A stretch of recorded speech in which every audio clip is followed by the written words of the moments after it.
교회가 유기체이다라고 하는 것을 강조하다가 조직체라고 하는 것을 잊어버린 사람들이 있습니다. 그 대표적인 사람이 우찌무라 간조 같은 사람이에요. 일본의 신실한 그리스도인입니다. 정말 성경대로 해보려고 애를 쓰는 거예요. 그런데 여러분이 우찌무라 간조의 회신기 그걸 읽어보시면 알겠지만 처음서부터 자기들식으로 생각하려고 했었어요. 이게 안타까운 거예요. 그렇죠? 언제든지 성경을 진지하게 보고 책도 많이 읽어요. 여러분 읽어보면 다 알 수 있습니다. 그런데 이게 대해서 전반적으로 균형 잡힌 견해를 갖지 못하고 자기들식으로 이제 하다 보니까 나타난 문제인데 결국은 교회의 조직체를 안 갖기를 원하는 거예요. 그렇죠? 만일에 성경이 그걸 원한다 했으면 우리는 우치무라 간조처럼 조직체를 가지지 말아야 됩니다. 그랬을 때 그걸 갖다 이제 우리가 흔히 일본에서 그렇고 우리는 뭐라 그러냐 무교회주의라고 얘기하는데 그때 오해를 하지 말아야 돼요. 그 사람들이 교회가 아니다 그럴 수는 없어요. 예수 그리스도를 믿으니까. 근데 뭘 안 갖자 그러는 거예요? 조직을 갖지 말자. 그죠? 그래서 이제 아주 이상한 결과가 나타나는데 예수 믿는 사람들끼리 그냥 모여서 예배하고 기도하고 여러 가지 활동을 하면 그게 교회다. 그런 인상이 있는 거예요. 그죠? 일본에 있는 선교사가 세운 학교이긴 한데 농업대학교 이 사람들이 거기서 이제 예수를 믿기 시작한 거예요. 선교사의 노력에 따라서. 그러면서 이제 자기들끼리 모여서 이렇게 예배를 하면서 스스로 생각하는 거예요. 간접적으로 선교사들 영향도 있지만 그러면서 자기들의 생각이 확고해진 거예요. 그죠? 그래서 이제 다른 데 가서도 이제 보는데 뭐 미국에도 가고 그러면서 이제 보는 거죠. 그러면서도 오히려 자기의 확신이 더 확고해집니다. 이게 좀 안타까운 거예요. 그죠? 우리나라에서는 이제 옛날에 김교신 선생님 같은 분들이 있으실 때 일본을 유학 갔다가 그 영향을 받아가지고 우리나라에서 성서조선 그런 운동을 열심히 했었어요. 열심히 책을 펴내고 그것에 이제 맨 마지막 모임 같은 것 같은 게 예를 들어서 제가 대학생 때 가만 봤더니 김영석 선생님이 지금 제일 나이 많으신 철학자 있으시잖아요. YMCA 강당 같은 데서 주일날 오후에 모여가지고서는 그분이 뭐 철학한 분인데도 이제 저희가 깨달은 대로 이제 설교도 하고 그럽니다. 그게 가만 봤더니 그게 무교회주의 모임이었죠. 흥미로운 일이죠. 그래서 자기들은 예수를 믿는다 그래요. 그리고 교회인데 조직체는 갖지 말자. 그러니까 목사 뭐 이런 거 갖지 말자. 이렇게 얘기하는 거예요. 성경이 그걸 얘기한다면 그렇게 가야 되겠죠. 근데 성경은 그렇게 얘기를 안 하기 때문에 우리가 잘 생각을 해봐야 됩니다. 그래서 지금 우리는 신약 교회를 중심으로 좀 얘기를 하는데 구약 교회는 하나님께서 교회의 직원들로서 왕, 제사장, 선지자 이런 분들을 주셨다. 이게 구약 교회의 직원들입니다.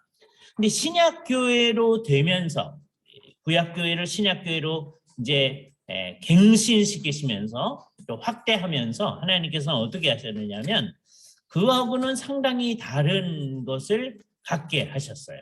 그렇죠? 그래서 사도행전에 보면 신약교회의 모습이 우리 가운데 잘 나타나는데 제일 중요하게 등장하는 사람들이 사도들입니다. 그렇죠?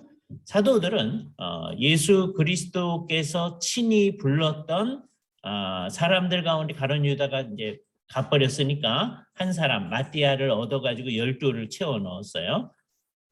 그들이 사도예요. 거기에 이제 이방인의 사도로 부르신 사도 바울 13사람만이 사도입니다. 굉장히 중요한 거죠. 그런데 사도행전은 아직 사도들이 있을 때의 상황입니다. 그죠? 있을 때 사도들이 있으면서 어떻게 하느냐?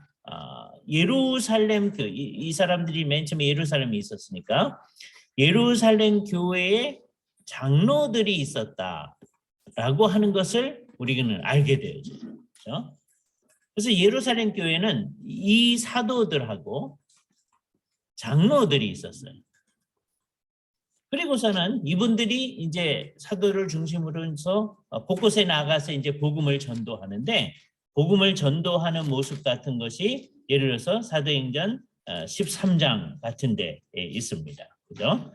그래서 복음을 이제 안디옥 같은 데 가서 전하는 거예요. 그리고 14장에 가보면 이고니온 루스드라에 가서 바울이 복음을 전도하는 얘기가 나와 있습니다. 그 가운데 이제 흥미로운 것은 이렇게 가다가 이렇게 이 사람들이 굉장히 어려움을 많이 겪어요. 그래서 어느 정도로 겪느냐? 14장 19절에 보면 그 14장 그 앞부분에 소위 그 사람을 발을 쓰지 못하는 어떤 사람을 루스드라에서 이제 고쳐주는 걸 보고, 그 루스드라 근처에 제우스 신전에 있는 사제들이 와가지고서는 신들이 사람의 형상으로 내려왔다. 그러면서 이제 제사를 하려고 그러는 거죠. 사도 바울이 그렇게 하지 말아라. 하나님께서 이런 거 하지 말라고 하였다. 라고 하는 걸 얘기한 다음에 흥미롭게 19절을 보세요. 이렇게 이제 그들에게 이제 복음이 전해지는 거예요. 루스드라라고 하는 거. 그래서 복음이 전해졌는데 유대인들이 안디옥과 이고니온으로부터 와서, 그러니까 지금 루스드라에 있는데 안디옥, 이고니온, 안디옥이 좀 더 큰 도시입니다. 이고니온 그보다는 좀 작아요. 거기서부터 유대인들이 막 몰려온 거예요. 와가지고서는 무리를 충동하여, 그럼 어디에 있는 무리들일까요? 루스드라에 있는 무리들이죠. 그죠? 이 사람들이 막 사도와 접촉해서 예수를 믿으려고 하는 그 무리들을 충동하여 그들이 돌로 바울을 쳐서 죽은 줄로 알고 바울을 바깥으로 내놓았다. 시내라고 그러는데, 그러면 루스드라가 굉장히 큰 시 같잖아요. 그냥 동네 바깥으로 생각하면 됩니다. 지금도 루스드라는 아주 작은 곳이에요. 이곳이 루스드라다 이렇게 생각이 되어지는 곳이 있는데, 이 사람이 죽었다고 생각하고 제자들이 둘러섰을 때 뭐 하는 거죠? 둘 중에 하나예요. 장사 지내려고 둘러섰거나, 아니면 지금 바울이 죽었다고 생각해서 이걸 어떡하나 그러면서 기도하는 중에 이제 당황하면서 있는 상황이에요. 근데 보니까 이 사람이 죽은 게 아니었어요. 그죠? 왜냐? 어떻게 되느냐면 바울이 일어나서, 자기들이 기도해가지고 바울이 부활한 게 아니고 죽지 않았기 때문에 일어난 겁니다. 돌을 맞아가지고 죽은 줄 알고. 그래서 다시 루스드라 성으로 가서 그 이튿날 바나바와 함께 더베라고 하는 곳으로 갑니다. 근데 더베로 가서 뭐 하느냐 하면 계속 복음을 전해요. 복음을 그 성에 정하여 사람들을 제자로 삼았다. 이렇게 얘기해요. 그러니까 바울은 어느 곳에 가든지 사람들을 예수 그리스도의 제자로 삼는 일을 한 것이죠. 이게 교회 공동체 하는 일입니다. 그런 다음에 여기서부터가 이제 오늘 얘기를 제일 중요한 부분인데 21절, 루스드라는 어디예요? 저기가 돌에 맞아서 죽을 뻔한 그곳이죠. 루스드라와 그다음에 이고니온과 안디옥에 가서 그곳으로부터 유대인들이 와가지고서는 돌을 들어치게 한 그곳이에요. 요 세 곳으로 가서 흥미로운 거예요. 제자들의 마음을 굳게 하여 이 믿음에 머물러 있으라 권하고, 그러니까 이 루스드라, 그다음에 이고니온, 안디옥에 예수 그리스도의 제자들이 있었다. 이걸 알게 돼요. 그러면 이게 뭐가 있는 거예요? 교회가 있는 거예요. 교회가 아직 제대로 된 형태를 가지고 있지는 않지만 아직 있어요. 그죠? 그 교회가, 예수를 믿는 사람들이 교회라고 그랬잖아요. 교회가 있어요. 그래서 그들한테 권하고서는 뭐라고 얘기하느냐 하면, 우리가 하나님 나라에 들어가려면, 이때 하나님 나라에 들어간다고 하는 건 뭐예요? 극치에 이른 하나님의 나라에 들어가는 걸 얘기하는 거예요. 왜? 사도 바울이 복음을 전했을 때 예수를 믿으면 어떻게 된다? 너희가 지금 눈에 보이지 않는 형태로 임하여 온 하나님 나라에 들어와 있는 거다. 그걸 가르쳤을 거 아니에요. 그죠? 네. 너희는 아직 아닌데 나중에 하나님 나라에 들어갈 거다. 이렇게 가르친 거 아니에요. 네? 하나님 나라에 들어가려면 그건 뭘 얘기하는 거예요? 하나님 나라의 극치의 상태가 우리에게 임할 텐데, 그때에 들어가려면 어떻게 되느냐? 이 세상에서 많은 환난을 겪을 것이다. 그래서 이 땅에 있는 교회는 늘 환난 가운데 있다라고 해요. 그걸 우리가 일반적으로 전투하는 교회라고 얘기를 합니다. 이 땅에 있는 교회는 항상 그래요. 이 땅에 있는 교회는 승리한 교회가 아니에요. 이 땅에 있는 교회는 영광스러운 모습을 스스로 드러내지 못해요. 이 땅에 있는 교회는 본질은 영광스러운데 그러나 항상 전투하고 환난을 당하는 교회다. 그렇게 얘기하면서 23절, 이게 오늘의 얘기의 핵심입니다. 각 교회에서, 아까 이 각 교회가 어디의 교회예요? 아까 루스드라에 있는 교회. 예배당 없어요. 이고니온에 있는 교회, 어떤 건물 없어요. 그죠? 안디옥에 있는 교회, 어느 장소에 모이긴 해요. 근데 누구네 집에, 어디에 모여요? 누군가의 집에 모이는 거예요. 그렇죠? 그러니까 우리 현대인들이 생각하는 바로 하면 여기 교회 같지도 않은 게 있는 거야. 그런데 성경이 뭐라고 그래? 각 교회라고 그래. 그래서 교회는 예수를 믿는 사람이라는 게 아주 분명해져요. 다음에 중요한 말, 장로들을 택하여라는 말이 나옵니다. 이게 굉장히 중요한 말이에요. 이 택하여라는 말이 무슨 말이냐면 이게 이렇게 된 말이에요.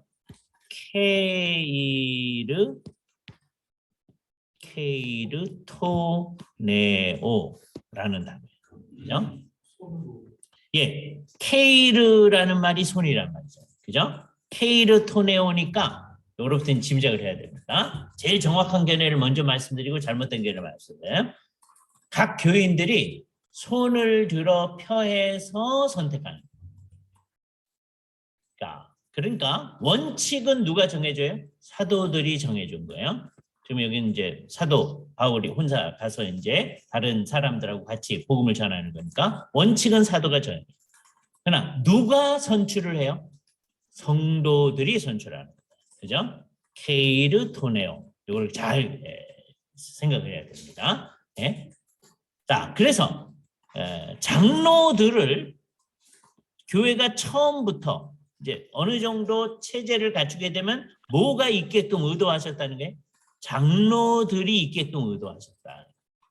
복수로 장로, 프레즈비테론, 복수로 장로들이 있어야 된다. 그렇죠? 그래서 그렇게 하셨다.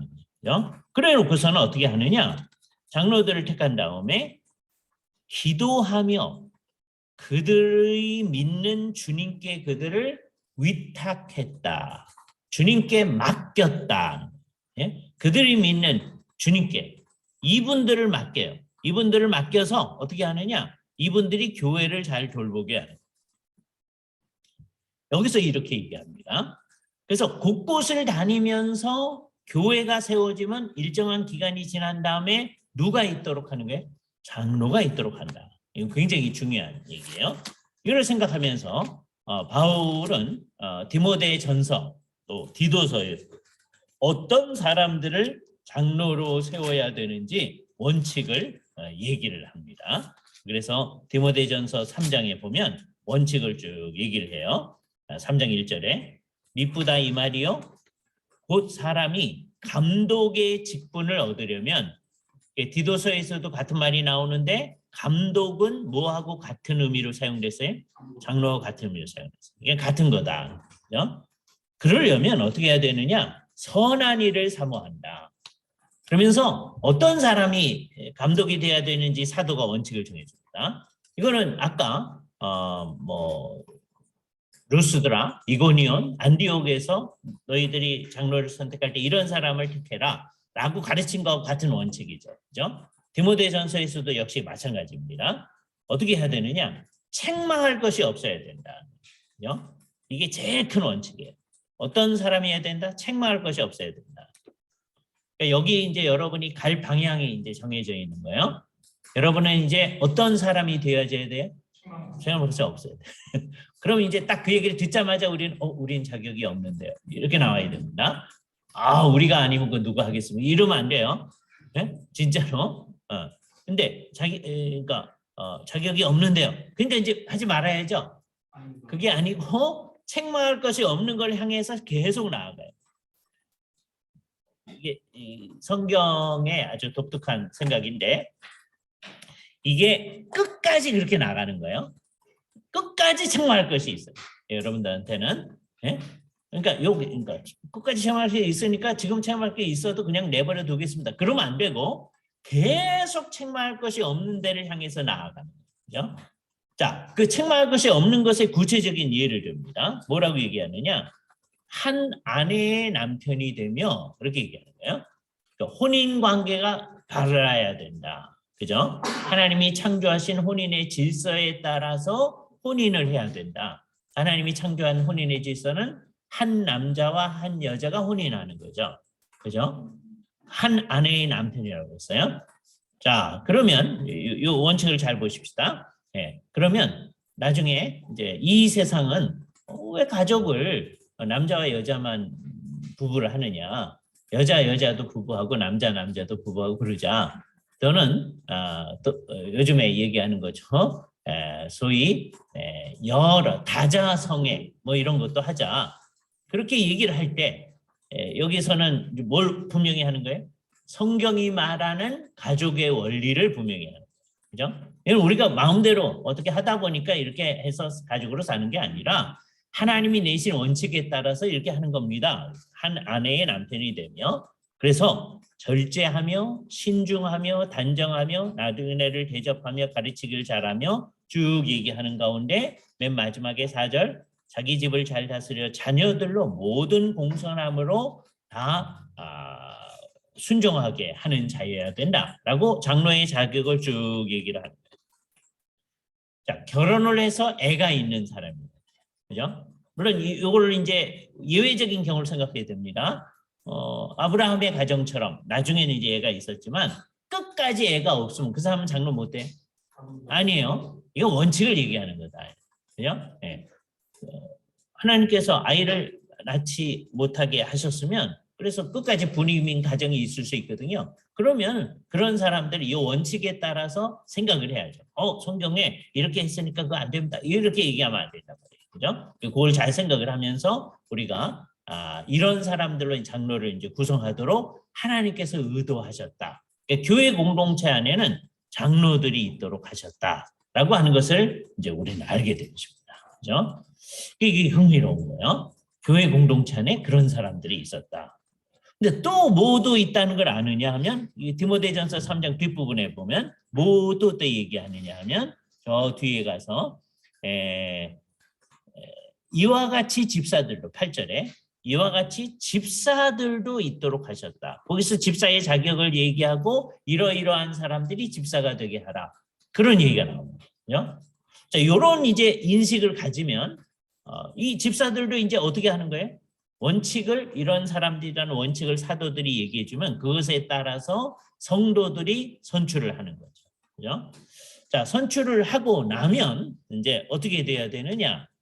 그때의 상황을 우리한테 잘 보여주는 한 구절이 딱 있어요. 빌립보서의 1장을 한번 보세요.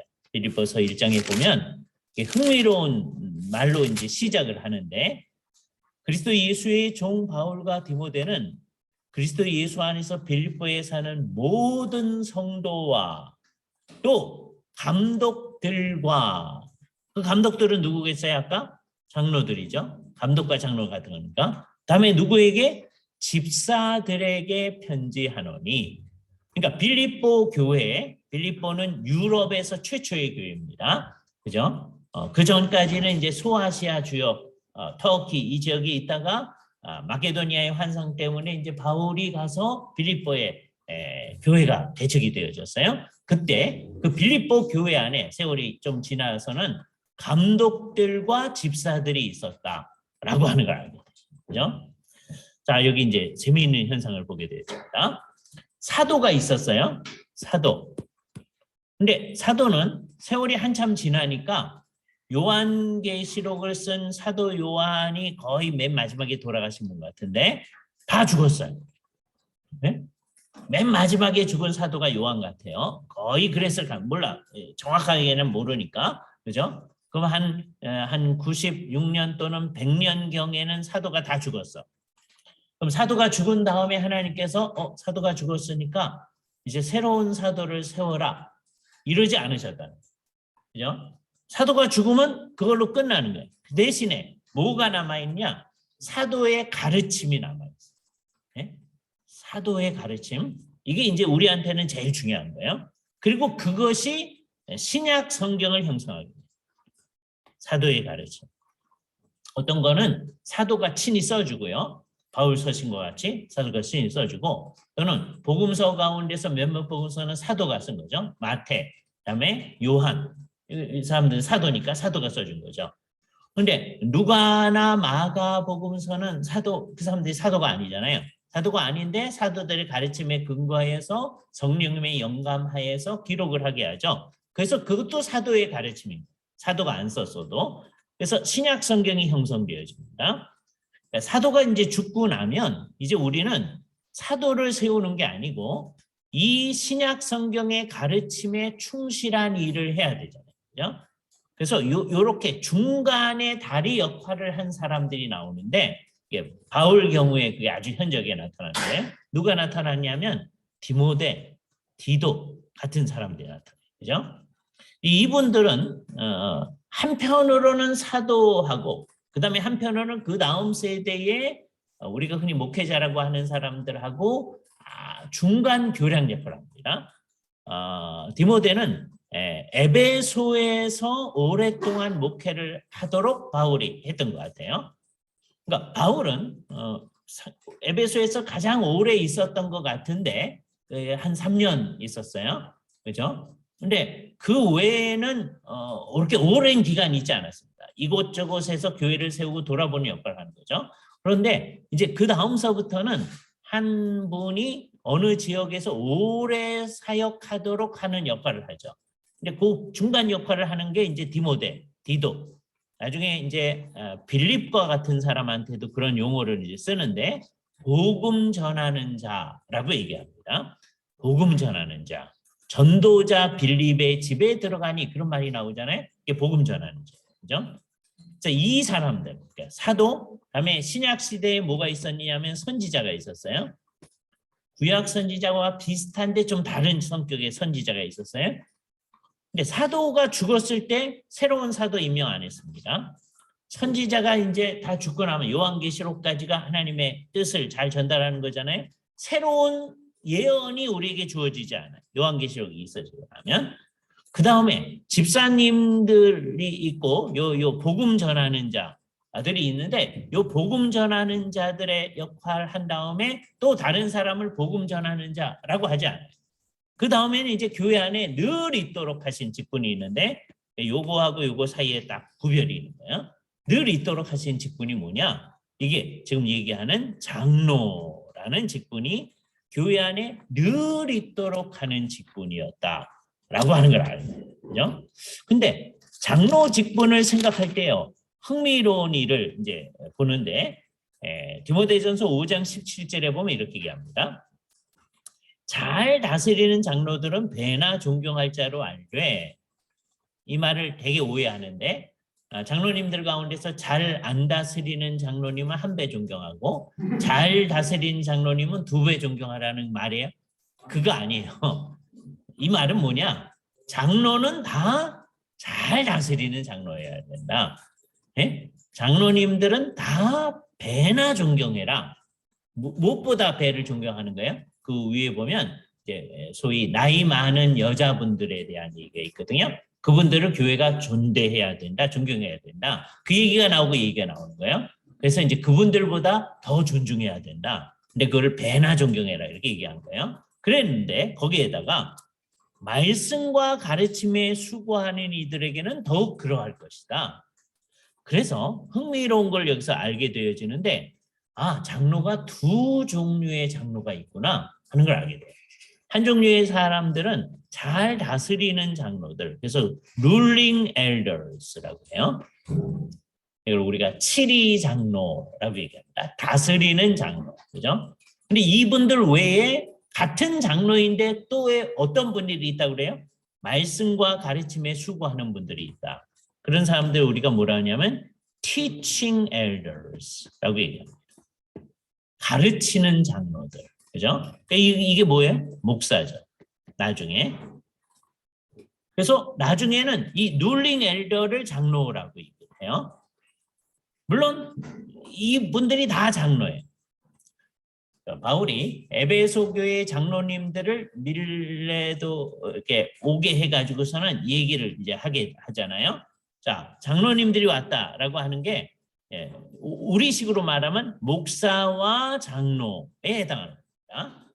그러니까 맨 처음에 이 구분이 별로 없었어요. 그러나 바울이 여기 디모데전서 5장 17절 얘기를 할 때 성도들이 그 얘기를 들으면서 잘 다스리는 장로들, 그건 무슨 말인지 알겠는데요. 말씀과 가르침에 수고하는 장로, 그건 뭔가요? 이러지 않았다는 거예요. 누구든지 알아듣는 거예요. 아, 장로님들이 두 종류의 장로가 있구나. 이런 걸 알아요. 그래서 교회 안에 항상 이 룰링 엘더가 있고요. 말씀과 가르침에 수고하는 장로, 즉 목사가 있도록 하나님이 의도하셨다. 그런 걸 알게 돼요. 또 교회 공동체 안에 누가 있도록 하셨다는 걸 알아요? 집사가 있도록 하셨다는 걸 알아요. 그래서 이게 주께서 세우신 직분자들이다라고 하는 걸 알게 돼요. 하나님의 의도에 있어서 이런 사람들이 있도록 하셨다라고 하는 것을 생각을 하게 됩니다. 저는 신약 성경을 잘 읽으면 누구든지 딱 느낄 수가 있는 겁니다. 네, 여기서 이제 잘 봐야 돼요. 뭐 신약 성경에 그렇게 있고 우리 교회 장로님들이 있고 집사님들이 있으니까 그냥 그거구나 이렇게 생각할 수가 있어요. 자, 근데 오랫동안 교회는 이제 어떻게 돼 있었느냐 하면 우리가 예를 들어서 한 5세기 또는 15세기에 그 당시에 이제 유럽이 이제 예수를 믿는 데니까 유럽의 어느 마을에 가봤다고 해봅시다. 그죠? 그러면 5세기 그 시기에는 아직 안 믿는 사람도 있으니까 이제 점점 이제 전도도 많이 해 나가겠죠. 그래서 이제 유럽의 어느 마을에 이제 교회 공동체가 있으면 어떻게 되어지느냐? 마을 한 가운데 이제 15세기쯤 되면 언제나 커다란 예배당을 이제 건립해 놓습니다. 여기 없어도 교회는 있는 거예요. 근데 하여튼 중심부에 교회가 있어요. 그리고 이 예배당에 대개 누가 있느냐 하면 신부님이라고 부르는 분들이 있어요. 왜 신부라고 부르느냐? 영적인 아버지라고 부르는 거예요. 왜? 성도들이 그분을 향해서 영어로 말하면 father, 아버지라고 부르는 거예요. 그래서 우리말에서는 그걸 신부라고 얘기했어요. 아버지, 영적인 아버지다. 여기 이상한 겁니다. 그분이 뭐였느냐 하면 장로였어요. 이건 이제 동방정교회도 마찬가지고요. 서방교회, 로마교회도 마찬가지예요. 어디나 장로예요. 그리고 이 사람 이외에 신부님 이외에 장로는 없어. 한 교회 안에 신부님이 여러 명 있을 수 있는데 그 사람들은 다 father예요. 그러면서 그 사람들이 장로예요. 그리고 누가 또 있을 수 있느냐? 그 교회에서 집사라고 불리는 분들이 있어요. 중세 유럽의 어느 마을에 가면 집사가 있는데 이 사람은 누구냐? 이 사람은 되게 부제예요. 부제는 뭐냐면 신부님이 되기 전에 잠깐 1년 또는 2년 동안 소위 보좌 신부 하시는 분들이 있어요. 그분이 부제예요. 부제가 영어로 말하면 이게 디콘이에요. 디콘이 뭐예요? 집사예요. 그래서 중세 유럽에도 장로와 집사가 있는데 성경에 하라고 했으니 이 사람들이 있는 거예요. 있는데 어떻게 있느냐? 성도들 가운데서는 장로 집사는 하나도 없고요. 있긴 있는데 소위 신부님만 장로고요. 그다음에 이제 조금 있다가 신부가 될 사람, 그걸 부제라고 해요. 그 사람들만이 집사예요. 그래서 이 사람들, 이 위에 이제 더 있습니다. 그러니까 장로가 신부고요. 그다음에 그 당시 구조는 이상하게 만들어서 성경에 없는 걸 만들었는데 저 위에 가면 감독 또는 이걸 주교라고 그래요. 주교가 있어요. 더 큰 마을에 가면 대감독이라는 사람이 있어요. 또는 대주교가 있어요. 그죠? 그다음에 저 위에 가면 추기경이 한 나라에 1명 내지 2명 정도 있어요. 없는 나라도 있고 나라의 권세가 크면 이제 이렇게 해주고 그리고 이제 세월이 한참 지났을 때 교황이라는 말이 이제 만들어집니다. 이게 포비란 말인데 포비란 말도 아버지란 말이에요. 예? 아버지. 근데 이 사람이 진짜 아버지인데 이분이 이제 온 유럽 마을에 다 있을 수 없으니까 요분들이 이분을 대신하는 거예요. 예, 신부가 대신하는 거예요. 그러니까 워낙은 요분이 아버지야. 근데 이 아버지는 누구를 대신하는 거냐? 그리스도를 대신하는 거야. 비카라고 생각하는 거야. 비카는 대신하는 분이라는 거거든요. 그죠?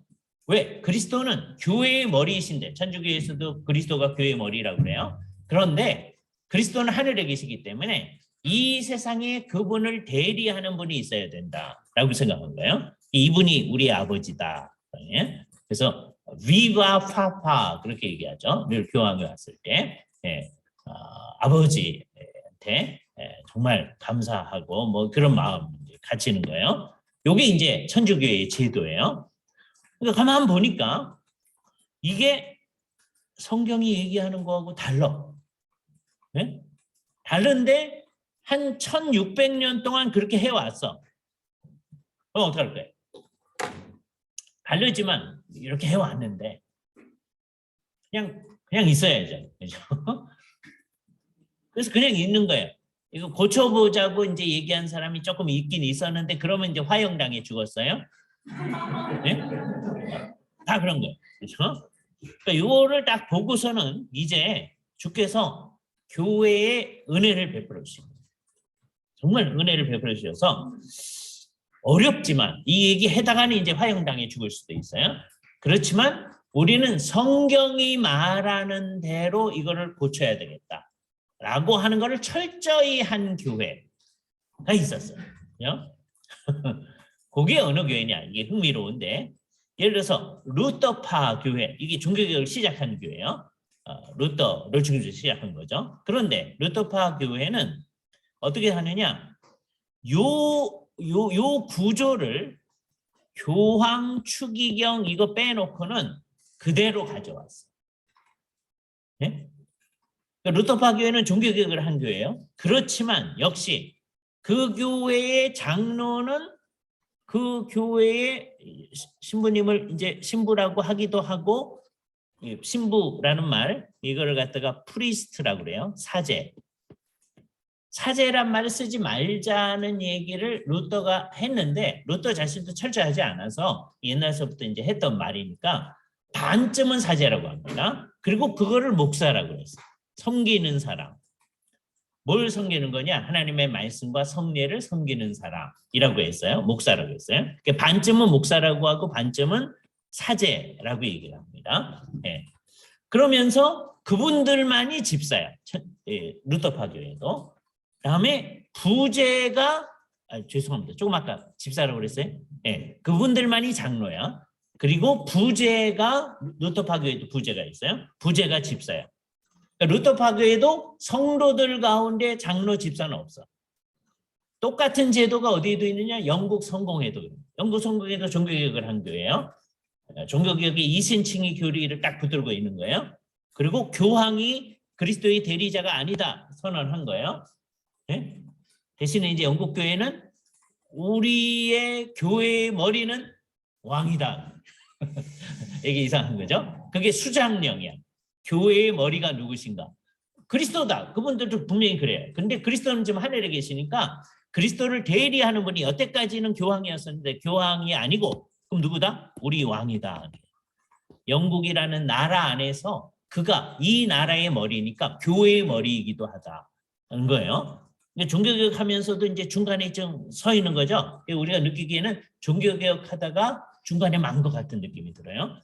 그래서 오늘 우리가 교회의 직제 문제를 얘기하고 다음 주에 우리가 예배 문제를 얘기할 텐데 이 두 문제에 있어서 루터파 교회의 성공회는 전부 다 우리 종교개혁 사람들임에도 불구하고 이 문제에 있어서는 철저하지 않았다. 그죠? 그분들의 직제 문제와 예배에 관한 문제는 우리가 말하려고 하는 종교개혁적 이념하고 천주교하고의 중간에 딱 서 있어요. 네? 직제 문제는 거의 비슷한 거예요. 교황은 없애고 추기경 없앴어요. 그러나 영국 성공회도 교회 공동체 안에 들어가면 부제가 있고요. 그다음에 사제가 있고요. 사제를 목사님이라고 하기도 해요. 그리고 그다음에 감독, 대감독. 그래서 제일 중요한 분이 캔터베리 대감독이에요. 실질적인 교회의 모든 일은 캔터베리 대감독이 주관해서 하는 거예요. 그죠? 자, 그러니까 이건 종교개혁하다가 중간에 망 것 같은 느낌이 들잖아요. 요거를 주께서 은혜를 베풀어 주셔서 칼빈을 중심으로 해서, 칼빈만이 아니고 이제 이 개혁파 교회에서는 이 제도도 성경이 말하는 식으로 고쳐야 되겠다는 식으로 가는 거예요. 그래서 이제 나타난 게 뭐냐? 이게 아주 우리한테는 이제 중요한 건데, 그럼 우리는 이제 이신칭의의 교리를 아주 분명히 해서 우리가 참 교회다라고 하는 것을 분명히 할 뿐만 아니라 교회의 제도조차도 성경이 말하는 대로 고치겠다. 영국 교회 안에서 그렇게 얘기했던 분이 있어요. 예? 카트라이트, 토마스 카트라이트 같은 분입니다. 캠브리지 대학에서 학생들한테 그렇게 가르친 거예요. 그분이 사도행전을 강해하면서, 사도행전에 보면 아까 각 교회에서 장로들을 세웠다 그러잖아요. 예? 그걸 따라서 우리들도 이제 신부님들만 장로하는 게 아니라 이 성도들 가운데 장로 있어야 된다, 이런 얘기를 막 한 거예요. 그랬을 때 그거는 조금 있다가 캠브리지 대학에서 이 신학을 가르치는 자격을 박탈당하죠. 그리고 이제 쫓겨나죠. 그렇죠? 그리고 그 나라에 있을 수가 없어서 해외로 피신 가야만 했습니다. 그러니까 정말 성경대로 제대로 하자고 하는 사람 영국 교회 안에서 막 박해를 당하는 거예요. 이거는 어느 곳에서도 마찬가지예요. 그런데 하나님께서 은혜를 베풀어 주셔서 제네바를 비롯한 이 개혁파 교회 안에서 성경이 말하는 직분을 다시 회복할 수 있게. 그러니까 성경에 그 직분이 있었어요. 중세 내내 이게 가려져 있었어요. 완전히 없어진 건 아니야. 형태는 있어. 그런데 성경하고 달라. 그래서 이제 우리는 어떻게 한 거예요? 성경의 제도를 다시 회복해낸 거예요. 첫 번째 회복해낸 게 뭐냐? 중세 때 계속해서 신부님들이 미사를 집례해 왔거든요. 그거 중심이었어요. 그런데 그게 중심이 아니고 하나님의 말씀을 선포하는 선포자, 즉 설교자로서의 목사, 직분을 회복해낸 거예요. 제일 중요한 건 설교예요. 그러나 설교만 하고 마는 게 아니라 성도들을 돌봐야 되니까 이 사람은 즈빙거리가 강조하는 목자, 블링거가 강조하는 목자예요.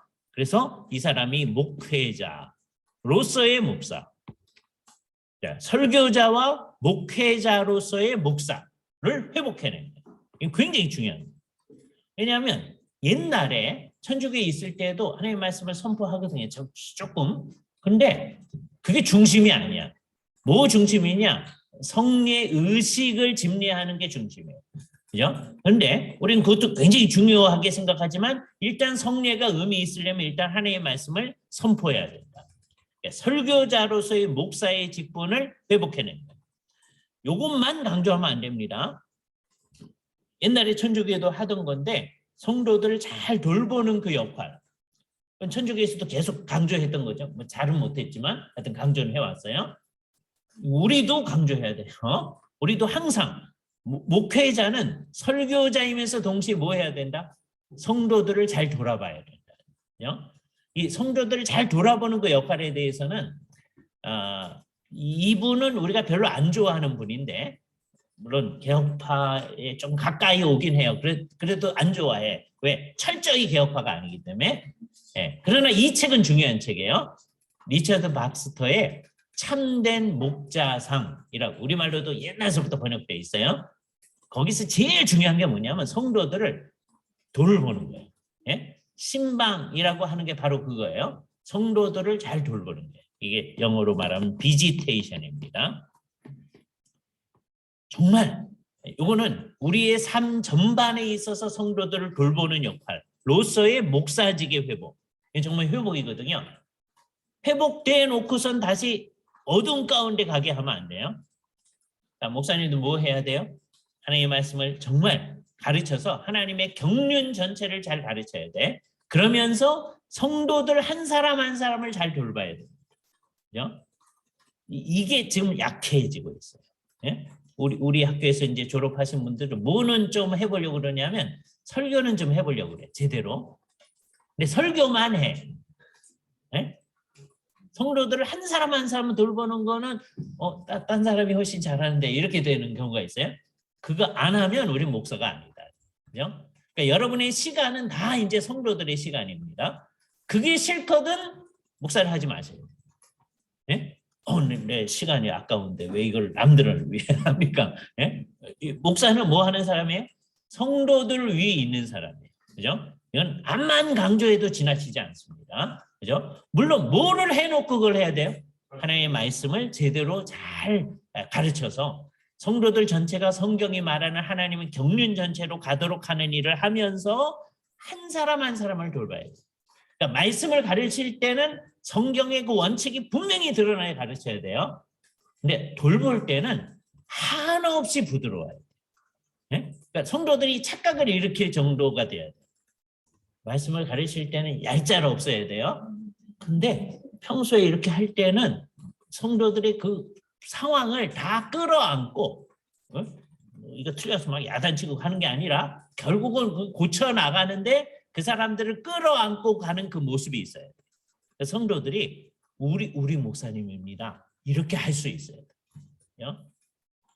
여러분이 되게 그런 마음을 어렸을 때 전도사님들한테는 좀 가질 수 있었을 거예요.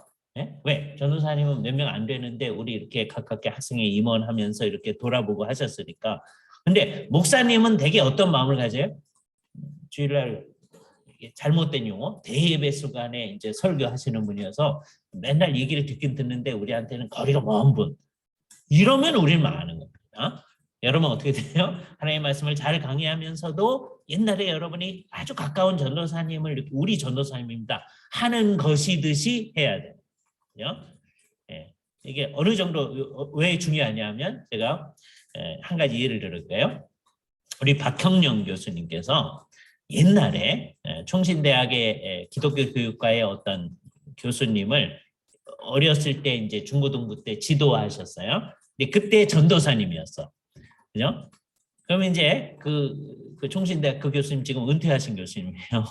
네? 김희자 교수님입니다. 그분이 박정희 교수님 만나면요. 그분 총신 은퇴하신 교수님이에요. 65세가 넘으셨어요. 근데 지금도 만나면 전도사님 그래요. 어렸을 때 교수님 그러는 게 아니고 어렸을 때 그게 있어야 된다. 그죠? 우리를 하나하나 돌보는 사람으로서의 그 마음. 네? 성도들이 여러분에 대해서 나중에 여러분이 목사가 됐을 때도 그렇게 지금 우리 어린이들이나 중고등부 학생들이나 여러분이 맡고 있는 청년들이 여러분에 대해서 그렇게 가깝게 느낄 수 있어요. 그렇죠? 그러니까 말씀을 가르칠 때는 정말 하나님의 말씀의 원칙을 분명히 하면서도 일상생활에서 같이 살아나가는 거예요. 우린 같이 사는 겁니다. 그때는 우리의 모든 것을 아는 사람으로서 돌보는 사람의 역할을 해주셔야 된다. 그렇죠? 근데 놀라운 게 이 목사만 회복해낸 게 아니라 성도들 가운데서 장로를 회복해낸 거예요. 이거는 칼빈을 따르는 이 사람들에게서 나타난 아주 새로운 양상이에요. 제네바 교회보다도 이제 그거를 가지고 이제 두 군데에서 이것을 이제 실천하려고 하는데 하나는 화란 개혁파 교회에서 실천합니다. 그다음에 스코틀랜드 장로교에서 실천합니다. 이 교회는 이 원칙이 얼마나 중요했던지 이름 자체를 장로교회라고 프레즈비테리안 처치라고 하네요. 내용은 이 두 교회가 같은 교회예요. 전부 다 칼빈이 얘기한 제네바의 그 모델을 따라서 가려고 한 거예요. 그러니까 엄밀하게 말하면 개혁파 교회하고 장로교회는 다른 교회가 아니다 그래야 돼요. 그러니까 우리나라의 교회는 장로교회예요. 장로교회는 우리에게 있어서는 그게 뭐예요? 그게 개혁파 교회다. 예? 이걸 나누시면 안 됩니다. 우리나라에 이제 이름만 장로교회고 사실 정확하게 안 하니까 일부 어떤 사람들이 개혁파 교회를 한다 막 자꾸 그러시는 분들이 있거든요. 그렇게 자꾸 나누지 않는 게 좋은 거예요. 우리의 목표는 우리 교회를 진짜 장로교회로 만드는 거예요. 진짜 장로교회는 개혁파 교회인 거예요. 물론 이제 개혁파 교회하고 장로교회하고 조금 다른 점이 있어요. 그러나 그걸 너무 강조할 필요가 없는 거예요. 그죠? 정말 성경이 말하는 장로 직임이 회복되어져. 장로는 뭐 하는 거냐? 성도들을 돌보는 거예요. 성도들을 돌봐야 돼요. 장로도 목사님들과 함께 목회자이다. 이 개념이 우리 가운데 있습니다. 사실 이 얘기를 잘 안 하거든요. 근데 이거 굉장히 중요합니다. 그래서 한국교회가 아주 잘하는 거, 이건 정말 한국교회가 잘하는 거예요. 주일날 아침에 목회 기도 시간에 장로님들도 같이 기도하시죠. 아니, 한국교회는 아예 장로님들만 하죠. 그건 안 돼요. 워낙은 이게 목사님이 하는 거예요. 그런데 장로님들도 같이 하는 게 좋아요. 그래서 목사님이 한 주 하고요. 그 다음에 장로님이 한 주 하고, 또 목사님이 한 주 하고, 또 다른 장로님이 한 주 하고, 또 목사님이 한 주 하고, 다른 장로님이 한 주 하고, 그 정도 좋아요. 그죠? 그게 사람들한테 이게 목회 기도다는 걸 알게 되죠. 누가 기도하는 거예요? 목회자가 기도하는 거예요. 장로님이 없으면 어떻게 해요? 할 수 없이 목사님이 다 하셔야 됩니다. 그죠? 이게 모이기 때문에 목회 기도이기 때문에. 그죠? 우리는 그거 이제 아무나 돌아가면서 그냥 해요. 그러지 말고 목회 기도의 특성이 우리 가운데 있도록 해야 됩니다. 그죠? 장로님들은 뭘 해야 되냐면 성도들을 돌봐야 되니까 신방을 해요. 우리는 장로교회 제도를 가져와 가지고서는 형식만 아니고 내용은 없애버려요. 네? 장로님들이 진짜 신방을 해야 돼요. 네. 이게 이제 우리는 그거를 부교육자들이 다 담당하죠. 왜? 장로님들 다 바쁘시니까. 그거 우리가 장로님이 할 역할을 맡아서 하는 것도 좋아요. 그러나 그 일들을 하실 수 있도록 자꾸 노력을 같이 해야 됩니다. 그죠? 장로님들이 신방을 하다가 여기는 목사님들이 좀 같이 해주셨으면 좋겠습니다. 그러면 같이 또 할 수도 있는 거예요. 그래서 신방은 본래적으로 누가 하는 거예요? 장로님들이 하는 거다. 근데 신방의 목적은 뭐예요? 성도들을 잘 돌보기 위해서 하는 거예요. 그래서 두 가지가 분명히 나타나야 되는데 주일날 선포하는 하나님의 말씀을 성도들이 제대로 잘 이해하고 있는가? 신방을 해봤더니 잘 이해를 못해.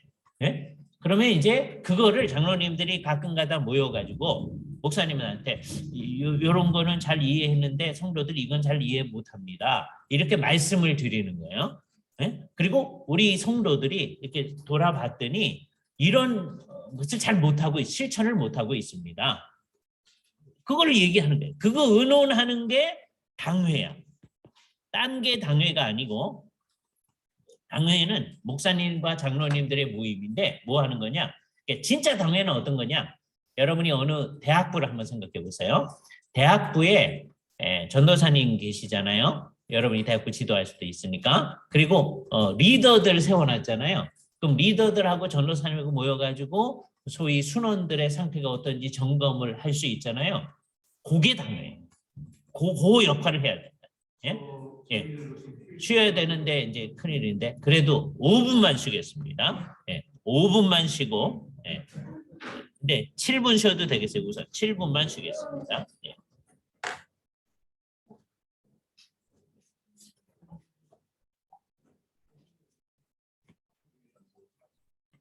자, 우리가 교회 공동체 안에서 지금 목사직의 회복 강조했어요. 장로직의 회복 강조했어요. 이게 놀라운 거예요. 그리고 정말 이 회복은 어떤 의미에서 굉장히 혁명적인 일이죠. 제네바 교회에서는 어떻게 이제 되어 있느냐면 제네바 시 전체에 있어서 장로님 몇 분, 제네바 시 안에 예배당이 4개가 있었거든요. 그리고 이제 시 바깥에 이제 시골에 이제 예배당이 있고 그랬는데 제네바 시 전체를 거쳐서 장로님들을 이제 세웠던 거예요. 그래서 같이 교회의 모든 일들을 어거해 나갔던 거죠. 근데 이게 거의 그 당시로서는 시 전체하고 연결이 되어지는 느낌이 아주 강합니다. 왜? 그 당시에는 시 전체가 다 믿는 사람이었기 때문에. 근데 이게 좀 더 구체화되어진 게 아까 화란 개혁파교회하고 스코틀랜드 장로교회 상황이에요. 거기서는 국가하고 별로 상관없어요. 시하고 상관없어요. 각 교회 공동체마다 목사님 계시고 그건 당연하죠. 그리고 장로님 계시고 집사님 좀 이따 얘기했지만 있고 그렇게 얘기합니다. 그죠? 그러니까 성경이 말하는 그 원칙에 좀 더 가까워졌다라고 얘기하실 거예요. 누구한테 배워가지고? 칼빈한테 배워가지고 칼빈이 얘기한 것보다 더 구체적으로 실현을 한 거예요.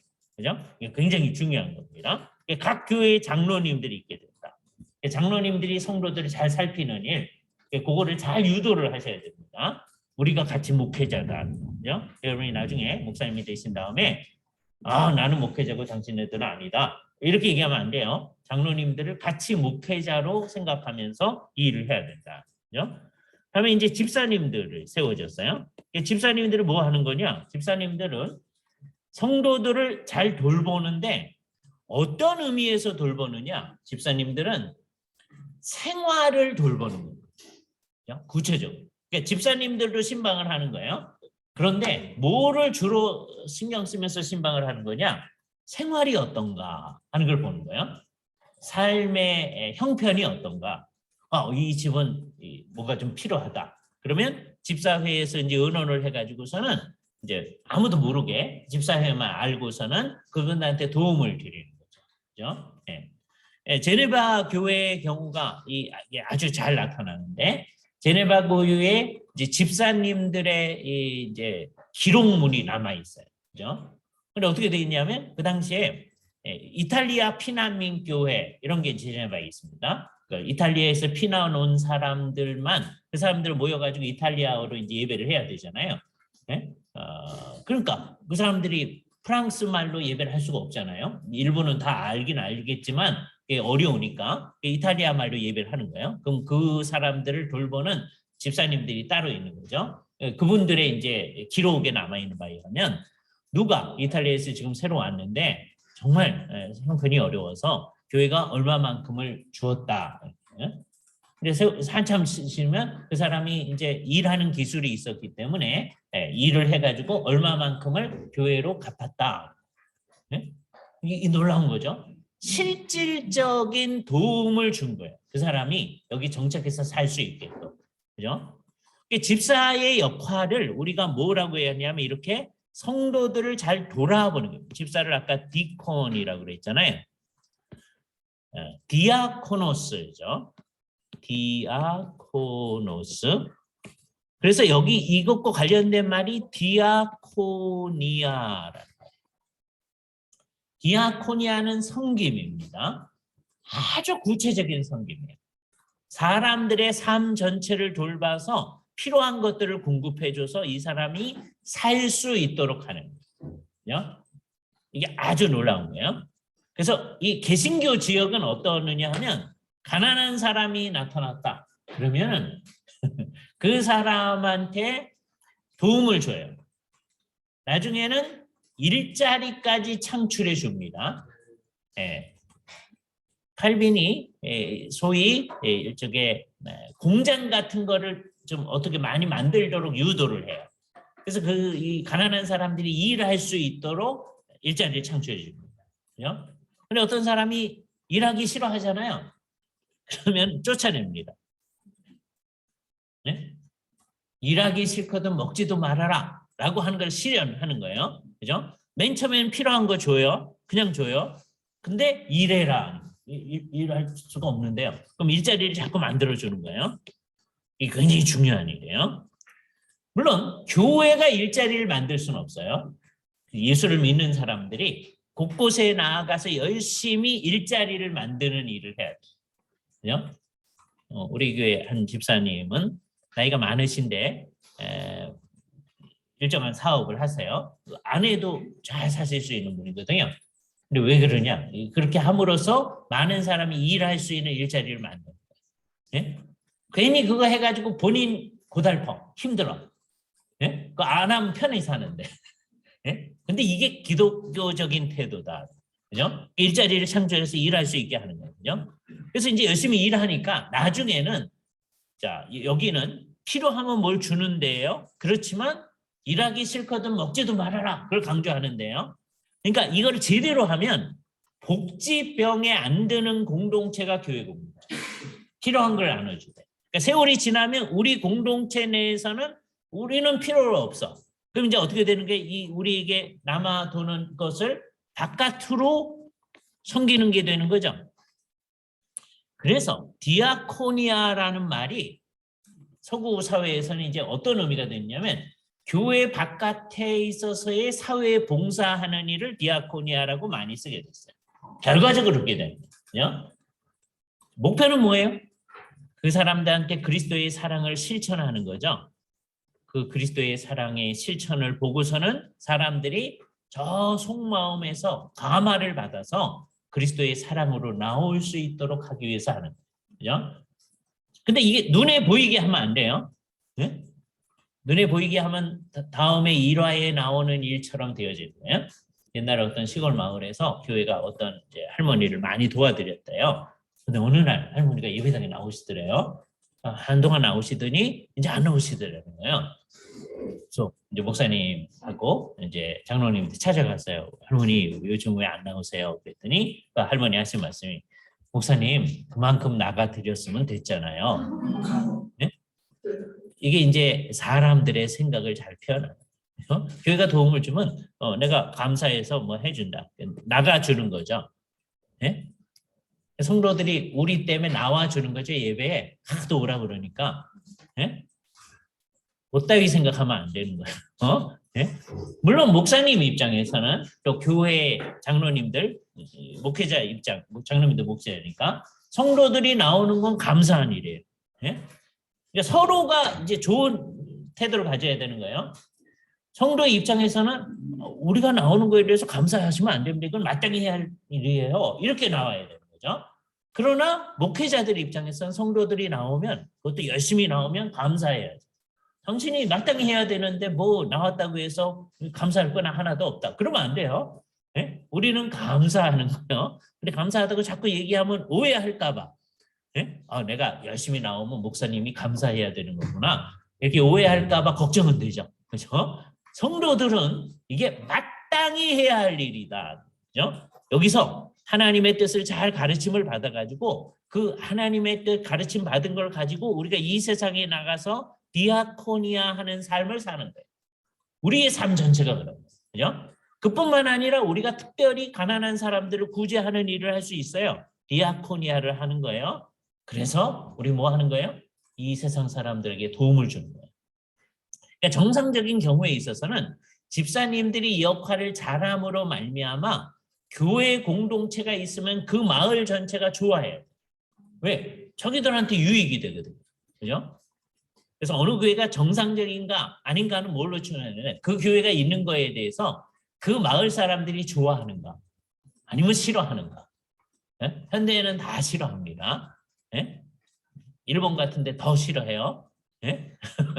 우리나라도 싫어하는 마음이 더 많아요. 그런데 우리가 그 상황, 그걸 알면서 그 속에 들어가서 결국은 사람들을 감동시켜서 사람들을 정말 교회가 여기 있는 거에 대해서 자기 아직 예수를 안 믿으면서도 교회가 있는 거에 대해서 좋아해야 돼요.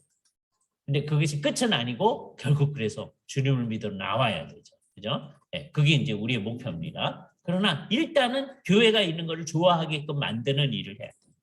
그 일을 앞장서서 하시는 분들이 누구예요? 집사님.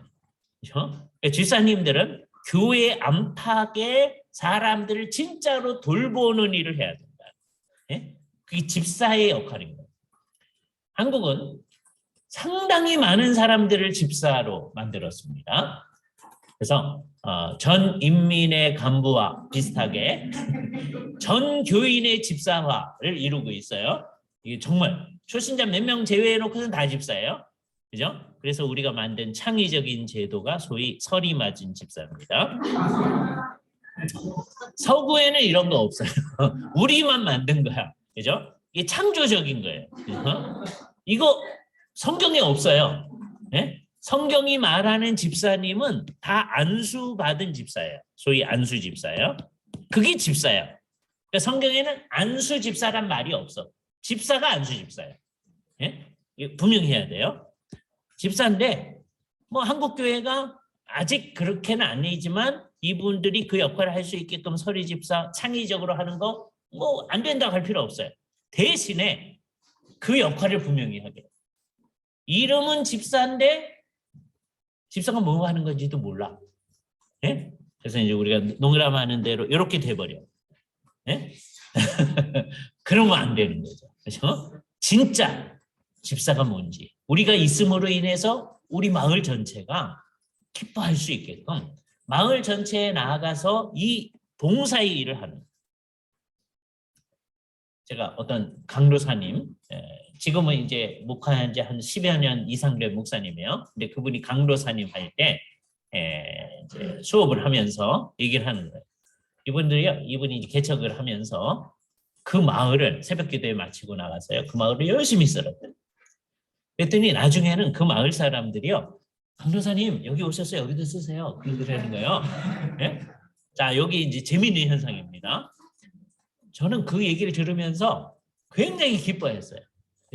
웬만한 사람들이 강도사가 뭔지 알 길이 없어요. 강도인가? 이러는 거잖아요. 안 믿는 사람들이 강도사님 그러는 거예요. 와서 쓰세요. 그러면 이제 어떻게 되느냐? 이 사람들하고 얘기할 수 있는 래포가 형성된 거예요. 그렇잖아요.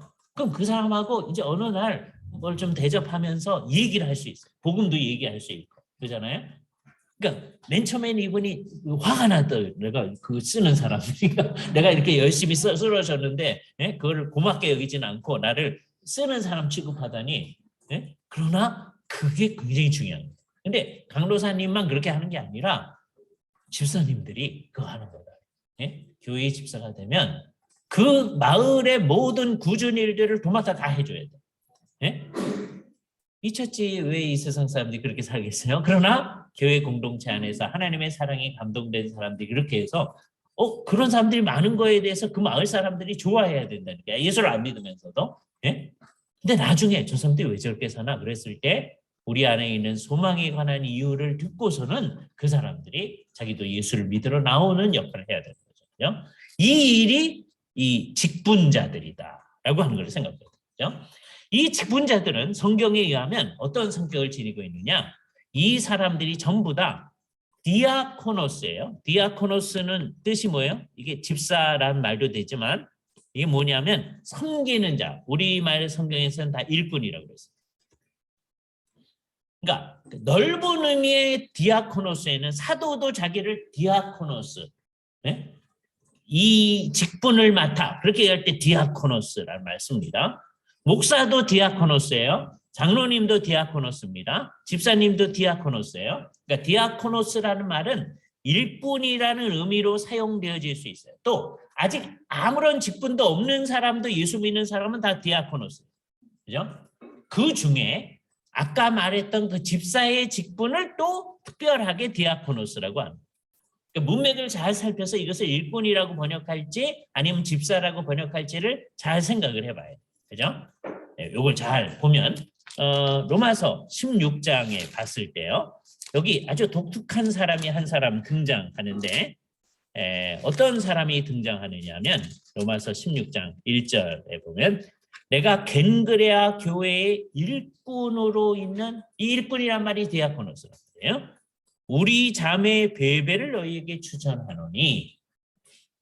근데 이게 아마 집사일 가능성도 커. 그래서 여러분 성경에도 보면 그 일꾼이라는 말에 숫자 써 있고 밑에 보면 또는 집사 이렇게 되어 있는 성경이 있죠. 좋은 성경입니다. 그런 숫자 하나도 없는 성경 나쁜 성경이라고 그랬어요. 그렇죠?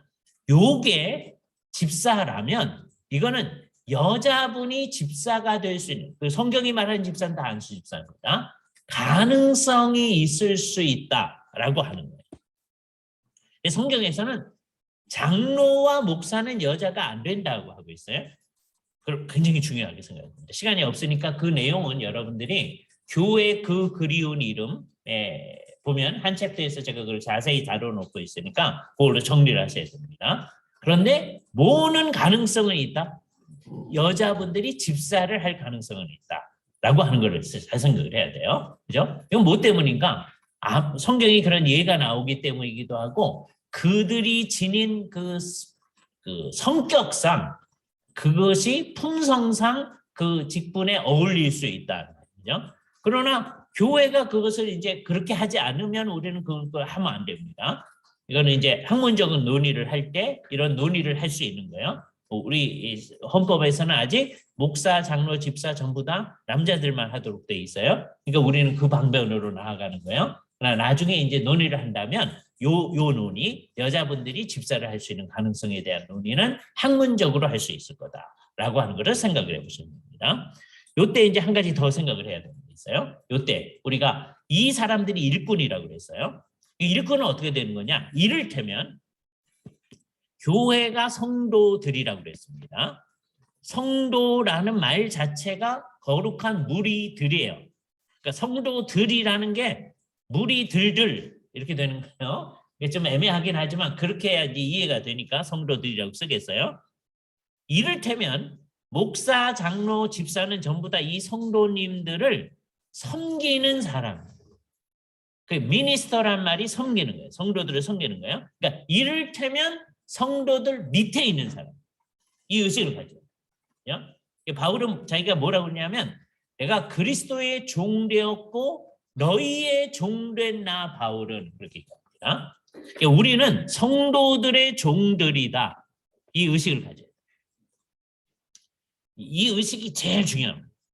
그러니까 종님 그런 건 없는 거예요. 예? 예? 다 종놈들이에요. 우리가 종놈들이에요. 예? 우리는 교회의 종놈이다. 그렇게 생각해요. 예? 그러니까 우리를 뭐로 알고 막 시키냐 이러면 안 돼요. 우리는 가서 열심히 일을 하는 거예요. 성도들을 잘 섬기는 거예요. 그죠? 성도들 입장에서는 물론 이제 이렇게 귀하게 사역하시는 분들을 존중을 해야죠. 이게 제대로 된 거예요. 성도들은 존중하는 거고 우리는 종이라는 의식을 가지고 종 역할을 하는 거고 그래야 되는 거예요. 이게 거꾸로 가면 잘못된 교회입니다. 우리는 높은 사람들이고 성도들은 어떻게 해서라도 우리를 낮추려고 하고 그러면 이제 이건 망하는 교회. 교회도 아니에요. 이거는 제대로 된 교회는 어떻게 하는 거예요? 성도들은 말씀을 가르치는 우리들을 자꾸 높이려고 하고 우리를 존귀하게 여기고 해야 되는 거죠. 또 우리들의 입장에서 어떻게 해요? 자꾸 존귀하게 해주니까 여러분 자꾸 전도사님 하니까 내가 뭐가 된 것처럼 이렇게 하면 안 되는 거예요. 예? 나는 이분들을 섬기는 사람들이다. 라는 의식이 아주 강력해야 된다. 라고 해야 되죠. 자, 그러니까 우리가 여기 직분리, 목사, 장로, 그다음에 집사 이게 있어요. 요거를 위계로 생각하려고 하면 위계로 생각하던 게 천주교예요. 그거를 개혁해서 우리가 개혁파 교회를 만들어요. 위계를 가지고 있는 게 루터파 교회도 그저 가지고 있는 거예요. 그래서 집사가 아까 뭐라고 그랬어요? 부제라고 그랬죠. 부제는 좀 낮아요. 그 위에 누가 있어요? 사제가 있어요. 이건 천주교, 루터파, 성공회 다 그런 겁니다. 그리고 그 위에 누가 있어요? 그 위에 감독이 있어요. 그래서 감리교회도 감독이 있잖아요. 왜? 성공회를 그대로 가져 나온 거예요. 예? 웨슬리가 성공회 속에 있었잖아요. 그대로 가져 나온 거예요. 그래서 부제, 사제, 감리교회의 부제는 집사, 목사라고 합니다. 집사, 목사. 네? 처음 듣죠? 네? 다음에 장로 목사가 있어요. 우리나라에서는 그렇게 표현을 안 써요. 근데 이제 그거를 이제 부제에 해당하는 감리교회 목사님 뭐냐면 연회에 부회원이 있어. 연회는 우리 노회 같은데요. 노회의 정회원이 장로 목사예요. 그러니까 부회원이 누구에 해당하느냐? 우리 강도사님 비슷한 거예요. 예? 강도사님은 부회원, 우리 노회에서도 이제 이렇게 노회 공식적으로는 참여 안 하잖아요. 일정 기간 있다가 이제 일찍 가시고 하잖아요. 부회원이기 때문에 그래요. 그것처럼 부회원이 있고, 근데 아예 그걸 낮은 계급으로 취급하는 거예요. 그 다음에 사제가 있고, 그 위에 감독이 있고, 그 다음에 대감독이 있고, 이제 감리교회는 감독회장이라고 얘기해요. 이걸 위계 질서 가지고 있는 거예요. 위에 있을수록 높은 거예요. 그런데 장로교회는 이걸 깬 거거든요. 깨놓고서도 어떻게 하느냐? 똑같이 생각하는 거예요. 제가 그걸 깨기 위해서 일부러 이렇게 썼어요. 네? 일반적으로는 집사가 밑에 있고, 그다음에 장로가 있고, 그다음에 목사가 있고, 그죠? 이 생각이요, 우리 교회 안에 얼마나 깊게 뿌리 박혀져 있느냐? 제가 옛날에 유치부 전도사 한 적이 있거든요. 유치부 전도사를 할 때 유치부 애들이니까 자기 부모님들이 다 집사님들이잖아요. 그럼 애들이 꼭 이제 어느 정도 세월이 지난 다음에 부모님한테 가서 물어보는 게 있어요. 엄마, 아빠, 전도사님이 높아, 집사님이 높아? 나머지는 다 어떻게 생각하는 거예요? 집사님이 있고, 그다음에 장로님이 좀 높고, 그다음에 목사님이 있고, 근데 전도사? 이건 어디지? 이런 네? 어떻게 돼 있죠? 우리 교회에서는 이제 목사님, 담임 목사님 계시고, 그다음에 장로님 계시고, 그다음에 집사님 계시고, 그 밑에 이제 전도사 있죠, 그죠? 예? 그다음에 그 밑에 전도사 부인 있고 이러잖아요. 우리 현실적으로는 요게 이제 깨져야 돼요. 그래서 그것을 유치부적인 사고 방식이라고. 이게 천주교적인 사고 방식이에요. 교회의 위계 질서가 있거든요. 그래서 집사가 됐다가 장로가 되는 것을 영전한다고 그래. 왜? 일반 회사에서 높은 직급으로 가는 게 영전하는 거니까. 그렇게 하면 안 됩니다. 그죠? 그래서 우리는 장로를 하다가 집사를 할 수도 있어야 되는 거예요. 그 낮아지는 거 아니에요. 해야 할 일을 하는 거예요. 그냥 이건 전부 다 뭐다? 보직이다 이렇게 생각합니다. 보직이다. 그죠? 우리가 다 같이 성도예요. 예? 여러분 나중에 목사 된 다음에 성도님 그런 기분 나빠하시면 안 돼요. 예? 우리는 성도인데 겸하여 목사가 되는 거예요. 목사의 7대 선서를 할 때 그걸 분명합니다. 성도여 겸하여 목사가 되었은즉 그러면서 얘기하는 거예요. 진짜 그런 생각 가져야 돼요. 그죠? 옛날 성경신학회에서 이제 무슨 얘기를 하는데 다 끝난 다음에 이제 질문을 하라고 그랬어요. 그랬더니 어떤 형제들이 쭉 질문하고 그다음에 맨 마지막에 어떤 자매님이 이제 질문을 했어요. 그래서 제가 형제들만 질문하지 아니하고 자매님들이 또 질문해 주셔서 감사합니다. 질문하십시오. 그랬어요. 그랬더니 그분이 하신 말씀이 자매가 아니고 목사인데요. 그러는 거예요. 두 가지가 문제인 거죠. 네? 성경에 의하면 자매들은 워낙 목사는 안 하도록 돼 있는데 그것도 문제고 그 앞에 질문하신 분들 다 목사님이었거든요. 네? 그래서 내가 다 형제들을 그렇게 했는데 예? 그거에 대해서 자매라고 얘기하는 게 싫은 거야. 예? 그건 이상한 거죠. 그렇죠? 그래서 우리는 여기서부터 늘 다 우리들끼리는 다 형제 자매 이렇게 부르라고 늘 해왔어요. 예? 전도사님 여기까지 와서 그러지 말라고 그랬어요. 교회에서 전도사님이시죠. 그런데 여기서 다 형제 자매 그러면서 하는 게 이게 진짜여야 돼. 말만 그러지 말고 그러면서 우리들이 성도들을 섬기는 그 의식을 가져야 된다라고 하는 거죠. 그래서 이제 이런 직분을 이제 세울 때 어떻게 해야 되느냐 중요한 거예요. 아까 얘기했듯이 자격이 있어야 돼요. 자격은 어떻게 되어지는 거냐? 하나님께서 불러야 돼요. 네? 하나님께서 부르심은 어떻게 아느냐? 두 가지로 아는데 내 마음 속에서 주께서 부르신다라고 하는 게 있어야 돼요. 내소라고 그래요. 내적인 소명이라는 거예요. 내소가 뭐냐면 나한테 이런 이래로 주께서 교회를 섬기라고 하신다라고 하는 최소한도의 은사가 있어요. 최소한도의 은사. 왜냐하면 은사는 개발할 수가 있기 때문에 완전한 은사가 있어야 된다. 그거 우리 아무도 못합니다. 누가 목사와 장로와 집사의 그 모든 일 다 할 수 있겠어요, 그죠? 근데 최소한도의 은사가 있습니다. 어떤 분이 남들을 잘 도와주는 은사가 있다. 그럼 그 사람은 뭐에 적절한 거예요? 집사의 역할에 아주 적절한 거죠. 어떤 분들은 남들이 막 싸우는데 가서 잘 얘기하면 이제 싸우지 않는 은사가 있다. 그럼 장로의 역할을 잘 할 수 있는 은사가 있는 최소한의 은사가 있어요. 그죠? 이제 나한테 이 일로 주님의 교회를 섬기고 싶다고 하는 열망이 있어요.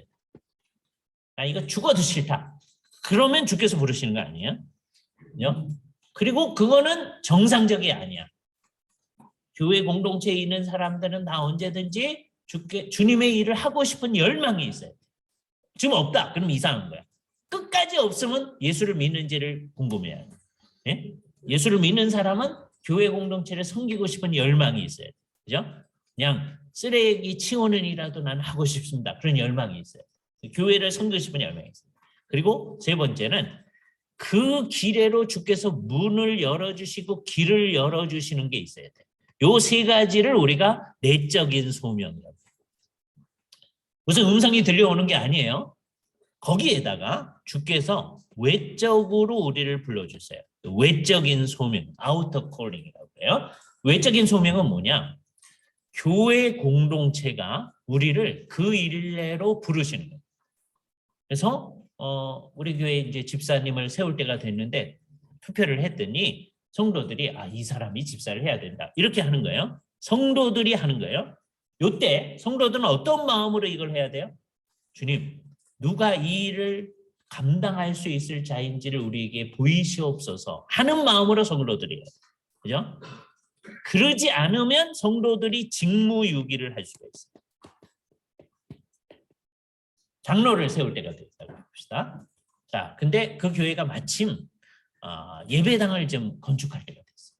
그럼 성도들의 마음이 이상하게 움직여 갈 수 있습니다. 야, 저 사람이 신앙은 별로 아닌 것 같지만 돈은 있는데 저 사람을 장로로 세우면 저 사람이 무슨 기여를 하지 않을까. 그래서 장로 투표를 하는데 그 사람한테 막 몰표를 줘. 자기들이 의논도 안 했지만 다 그렇게 가요. 그럼 그렇게 해서 뽑힌다 한다. 그럼 이게 뭐예요? 성도들이 직무유기라. 네? 이거 잘 생각해야 돼요. 우리가 무슨 회의를 할 때 회의는 왜 하는 거예요? 여러 사람의 지혜를 모으는 거예요. 여러 사람의 지혜를 모아서 뭐 하는 거예요? 하나님의 뜻을 찾는 거예요. 이 일을 제대로 해야 돼요. 네? 아니래. 하나님의 뜻을 보이시옵소서 하는 마음이 아니고 우리가 생각할 때 이거 최선이야. 그러면 다 뭐 하는 거예요? 직무유기를. 우리는 집단이 직무유기를 할 수도 있어요. 성령님을 따라가지 않아요. 우리의 마음이 어떻게 돼? 매 순간 성령님께서 우리에게 뭘 원하시는지를 알려고 하는 마음이 있어요. 특별히 무슨 교회에서 무슨 투표를 할 때 그래요. 사람을 투표할 때든지 예를 들어서 어디로 우리가 교회 장소를 여기서 여기로 옮겨가야 되는데 옮길 만한 장소가 A도 있고 B도 있다 그럴 때 우리가 이런 걸 이제 투표를 해야 되잖아요. 그때 그냥 자기 마음대로 하면 안 되고 성령님이 어느 쪽을 원하는지를 원하는 마음으로 딱 투표를 해야 되거든요. 투표를 할 때 자, A도 갈 수 있고 B도 갈 수 있다고 해봅시다. 그때 자기가 생각할 때는 분명히 B가 좋아. 네? 이때 주의해야 되는 거예요. 자기가 생각할 때 막 기도하면서 B가 좋다고 생각했어요. 근데 투표를 해봤더니 대다수는 A를 원해. 그럼 어떻게 해야 돼요? 이게 주님의 뜻인 줄 알고 가는 거예요. 네? 진짜 그래야 돼요. 그런데 우리는 어떤지 아세요? 이게 많이 나왔으니까 그렇게 가요. 그래서 A로 갔어. 근데 무슨 문제가 발생했어. 꼭 어래요. 거 봐. 내가 뭐라 그랬어. 이러면 안 되는 거예요. 예? 이게 주님의 뜻인 줄 알고 가서 어려움이 있으면 어려움이 있는 대로 가는 거예요. 그죠? 그렇게 해내야 됩니다. 우리는 항상 성령님께서 이끄시는 대로 가려고 해요. 성령님이 하늘에서 무슨 소리 들려주지 않아요. 넌 요번에 A 쪽으로 선출해라, B 쪽으로 선출해라 그러지 않아요. 자기가 판단을 하는 거예요. 정말 내가 성령님의 이끌리고 교회 공동체가 성령님의 인도하심 가운데 가면 성령님의 인도하심을 따라가는 게 돼요. 그래서 교회 회의의 중요성이 여기입니다. 회의는 정말 하나님의 뜻을 구하는 행위다. 그러니까 회의는 집단적인 기도예요. 회의하기 전에 기도를 많이 해야 됩니다. 정말 무슨 결정을 해야 되니까. 회의를 마친 다음에도 기도해야 됩니다. 정말. 그런데 뭐가 중요하냐? 회의하는 과정에서도 우리 마음속에서는 끊임없이 기도해야 돼요. 주님의 뜻을 보이시옵소서. 그런 거예요. 그리고 그 회의에 그래서 회의는 일종의 블랙박스 속으로 들어가는 거예요. A로 가야 될지 B로 갈지 우리 모르는 거야. 내 생각에는 B가 옳은데 그러나 모른다. 예? B로 가야만 한. 안 그러면 당신네들이 하나님의 뜻 따르는 거 아니야. 이런 마음 가지면 안 되는 거예요. 그죠? 특히 목사님 그러시면 안 됩니다. 예? 나중에는 목사님이 위협을 하는 거예요. 예? 여러분이 기도를 많이 했겠습니까? 내가 기도를 많이 했겠습니까? 이따위로 하면 예? 정말 이상한 거예요. 그렇잖아요? 예. 정말 목사님도 한 사람으로서 같이 기도하면서 주님의 뜻을 찾아 나가요. 자기도 모르는 거예요. 블랙박스 속에서 주께서 우리를 어떻게 인도하실지. 이렇게 살면 이게 재미있어요. 주님께서 우리를 어떻게 인도하실지, 주님의 인도하심을 받아 나아가는 삶을 여기서 교회가 이렇게 하는 걸 보면서요. 개인도 그렇게 살아가야 돼요. 예? 날마다 날마다의 삶을 주님의 인도하심을 받아. 그래서 성도들이 어떤 분을 장로로 선출했다. 그러면 그게 하나님께서 부르신 것으로 우리는 인정합니다. 하나님이 무슨 음성이 들려온 거 아니에요? 그게 외소예요. 교회의 공동체를 통해서 우리를 부르시는 거예요. 그래서 집사님들과 장로님들의 선출의 경우에 있어서는 이게 좀 쉬워요. 그런데 목사님의 선출에 있어서는 여러 단계가 이제 필요한데 사실 어떻게 되냐면 여러분 이제 신학교 올 때도 어떠세요? 원칙이냐 하면 내가 이 일을 할 만한 최소한의 은사가 있고요. 내가 말씀을 전함으로써 교회를 섬기고 싶은 열망이 있어야 되고 주께서 길을 열어주시는 게 좀 있어야 돼요. 있는데 교회 공동체가 당신 같은 사람이 다음 세대의 목회자가 돼야 된다. 자꾸 구원해가지고 교회 공동체 전체가 그렇게 간 사람이 이제 목사님이 그런 사람이 있으면 그 사람을 데리고 노회에 가서 목회자 후보생 고시를 보는 거예요. 그때 신학교 들어와서 1학년 때 목회자 후보생 고시 보는 게 아니고 지금 막 그러잖아요. 이게 사실 엉터리야. 워낙 어떻게 하는 거예요? 워낙 그런 사람이 교회 공동체 안에서 있을 때 목사님이 잘해서 그 사람을 목회자 후보생 고시를 봐가지고 그 사람을 이제 훈련을 해야 되는데 훈련하기 위해서 신학교에 위탁을 하거든요. 그 위탁해서 가는 동안에 이제 이 몇 개의 단계가 있는 거죠. 여러분이 교회에서 한 10년은 살아야 교회가 그 판단을 할 거 아니에요. 10년은 살아야 이 사람이 다음 세대 목회자는지 어땠는지. 그러니까 3년 같이 산 사람들이 나를 목회자라고 하느냐 안 하느냐 이게 굉장히 중요한 판단 기준이에요. 그 다음에 그래서 이제 노회에서 이제 시험을 봤어요. 그랬더니 할만하다. 목회자 후보생이 됐어요. 신학교에 와가지고 이제 노회 추천을 받아가지고 신학교에 왔잖아요. 3년 동안 이제 훈련을 하는데 훈련하는 기간 동안 교수님들이 형제는 안 될 것 같습니다. 그만두시오. 그럼 그만둬야 돼요. 네? 지금은 그렇게 얘기도 안 하고 그렇게 해도 순종도 안 해. 네? 교수님들이 그렇게 얘기도 안 해. 네? 이거는 망하는 길이에요. 그렇죠? 이 모든 일이 전부 다 뭐예요? 이게 다 하나님의 뜻을 아는 거예요. 자, 그래가지고서는 졸업을 했어요. 그래서 강도서울시를 받습니다. 그러면 어느 교회에서 나를 청빙을 해야 되거든요. 청빙을 하는 게 외적인 소명이에요. 예? 외적인 소명이에요. 자, 그런데 우리는 어떠냐? 이걸 형식만 남겨놓은 우리 교회가 연약해서 그렇긴 하지만 강도사님이 계셔요. 어느 교회에. 근데 그 교회가 연약해. 우리 교회에 목사님이 2분 있을 정도로 우리가 그 서포트를 할 능력이 안 되는 거예요. 네? 그러면 어떻게 하죠? 목사님, 우리가 청빙을 하는데요. 네, 강도사님 청빙을 할 건데요. 그 교회가 청빙한다는 게 있어야 이제 이 사람 목사가 되니까 청빙을 받으셔서 목사가 되고서는 이제 다른 임지를 알아보시죠. 이렇게 되면 이거는 그냥 형식만 남은 게 되는 거예요. 청빙을 할 때는 어떻게 해야 되느냐 하면 근데 이게 없으면 여러분들의 상당수는 목사 못 됩니다. 네? 그러니까 이거에 대해서 너무 뭐라고 그러지 마셔야 돼요. 그것도 정말 좋은 거예요. 그런데 자기들이 암만 생각해도 저 사람이 목사 되면 안 되는데도 속으로 안 되는데 그래도 우리 교회에서는 하시면 안 되고 딴 데야 뭐 우리 할 바 아니니까 알아서 하시오. 네? 그런 마음으로 청빙하는 거. 그건 안 돼요. 그렇죠? 그래서 어떻게 해야 되느냐?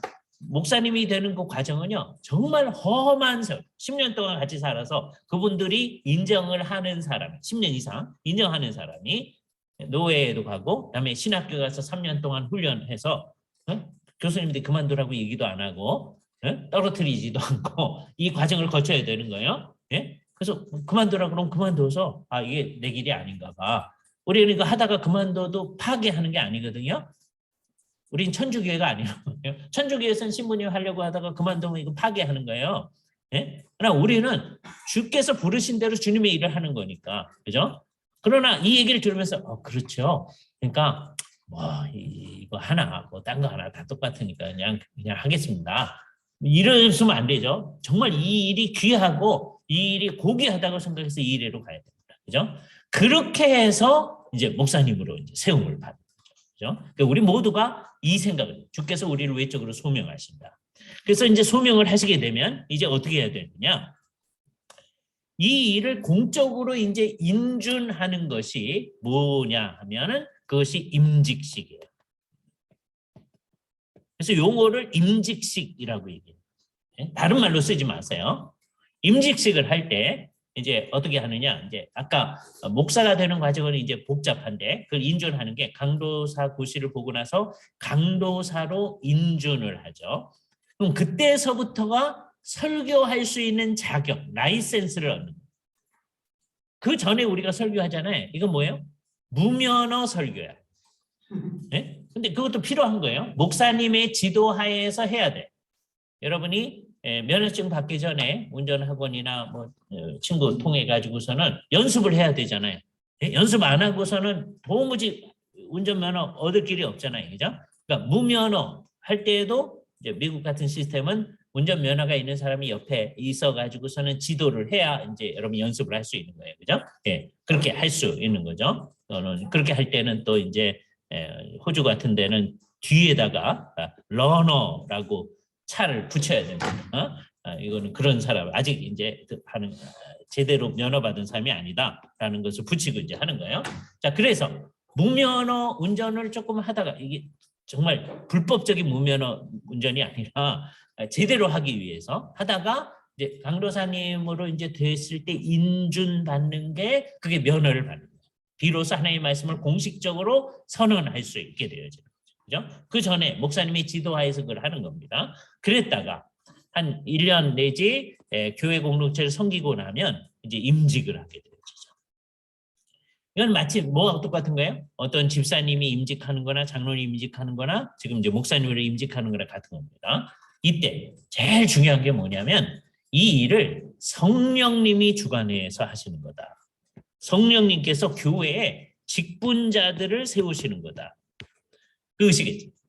교회의 머리 되신 그리스도께서 성령님으로 감화 감동을 해가지고 주께서 직분을 세우십니다. 이 의식이 여러분에게 강해요. 여러분이 나중에 세월이 한참 지나서 한 80쯤 됐다고 해봅시다. 그래서 여러분 밑에 여러 이제 교역자들이 나왔다고 해보세요. 또 장로님들 많이 나오고 집사님들 많이 나왔다고 해보세요.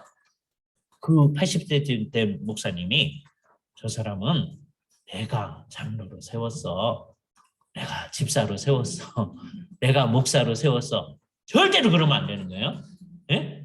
누가 세우신 거예요? 그리스도께서 세우신 거예요. 이건 여러분이 지금 장담하면 안 돼요. 여러분이 80세 됐을 때 어떻게 하는지를 봐야 되는 거예요. 주께서 세우시는 거예요.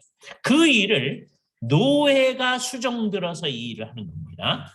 그죠? 주께서 이 일을 하시는 거예요. 그래서 이 사람을 주께서 세우는데 제일 중요한 게 뭐냐? 하나님 앞에 온전히 서약을 하는 거예요. 이때 본인도 서약하고 온 교회도 서약합니다. 이게 중요한 거예요. 하나님 앞에서. 그러니까 몇 가지가 중요하죠. 혼인할 때 서약하잖아요. 또 재판할 때 서약하잖아요. 그다음에 임직할 때 서약하거든요. 정말 이것을 귀하게 해요. 이거를 그냥 형식적으로 하게 되면 뭐 하는 거예요? 주의 이름을 망령되이 일컫는 게 돼요. 서약이 제일 중요합니다. 그 본인들과 교회 공동체가 이분을 목사로 받아서 이분이 가르치는 대로 따르기로 합니까? 예? 다 그렇게 해놓고서는 목사님 가르친 걸 하나도 안 따라요. 예? 그럼 거짓말하는 거죠. 주님의 이름을 앙주. 예? 장로님으로 세워서 이분이 치리하는 대로 순종하기로 서약합니까? 예, 그래놓고서는 안 해. 왜 우리를 간섭하십니까? 그래. 그건 다 거짓말이에요. 그죠? 그러니까 지금 교회는 이 임직직을 할 능력들이 없는 거예요. 성도들이. 그러니까 다른 사람들을 임직식 할 때 올 필요가 없어요. 그 교회 성도는 다 와야 돼요. 네? 어떤 사람이 장로, 집사로 오는데 그 사람 일가 친척 올 필요 없어요. 와도 좋아요. 그러나 올 필요는 없어. 그러나 누구는 꼭 와야 돼요? 그 교회의 성도들은 꼭 와야 돼요. 와서 임직하고 그다음에 서약을 하고 그다음에는 기도하는 거예요. 기도가 중요합니다. 기도는 뭘 하는 거예요? 주께서 이 일을 위해서 이 교회의 장로로, 이 교회의 집사로 이분을 세우십니다. 주께서 이 일을 하여 주시옵소서. 주께 부탁하는 거예요. 네? 이분이 이 일을 위해서 set apart, 구별되어져서 이 일을 할 겁니다. 요때 손을 얹을 수가 있어요. 이때 주의해야 됩니다. 손을 얹을 때 그게 어떤 거냐? 상징적 의미를 지닌다. 이렇게 생각합니다. 네? 사도들이 있었을 때는 집사님들을 세울 때 손을 얹어서 기도할 때 성령님이 임재하셨어요. 사도니까 그런 거예요. 우리가 했을 때 그러는 거 아니에요. 아주 분명해야 됩니다. 천주교회는 그 일이 일어난다고 생각합니다. 그래서 임직을 누가 해야 된다고 생각하느냐 하면 사도적 권세를 지닌 사람이 해야 됩니다. 교황이 하는 건데 그 직분을 감독한테 준 거예요. 감독이 손을 얹고 해야만 이 사람이 임직이 제대로 하는 거예요. 감독이 손을 얹고 안 했으면 그 사람 다 가짜예요. 천주교 입장에서는 개신교의 모든 사역자는 다 가짜예요. 네? 그분들의 입장에서는 딱 그렇게 생각하는 거예요. 그죠? 사도적 권세가 있어야 된다고 생각해요.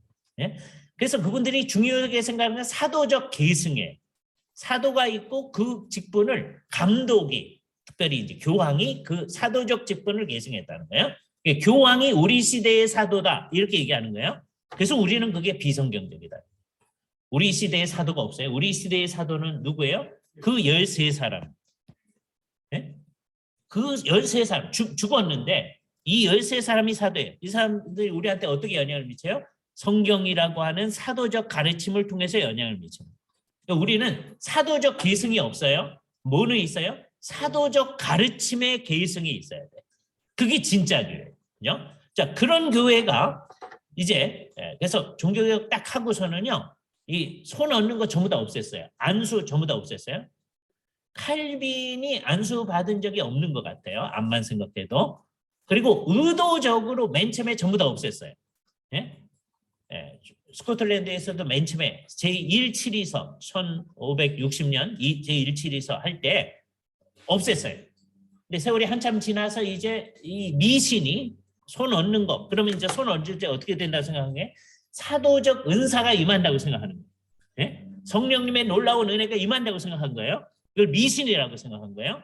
그 미신이 이제 없어졌다라고 생각해서 한 17년 지난 다음에 제2치리서 할 때는 하게 했는데 그때 어떻게 했냐면 상징적으로 하는 거다. 선임 목사님들이 손을 얹어서 합니다. 근데 그때 어떻게 하는 거예요? 목사님들이 이렇게 할 때 성령님의 놀라운 은혜가 임하는 거죠. 그게 아니다. 상징적으로 하는 거다. 이것을 우리나라에서 가장 열심히 가르친 분이 우리 박윤선 목사님. 박윤선 목사님이 여기서도 잠깐 가르쳤어요. 주로는 남서울교회에서 여기서 매년 여기서 가르칠 때 정말 입에 거품을 모시면서 여기서 성령님의 은혜가 있는 게 아니다라고 강조하셨어요. 예?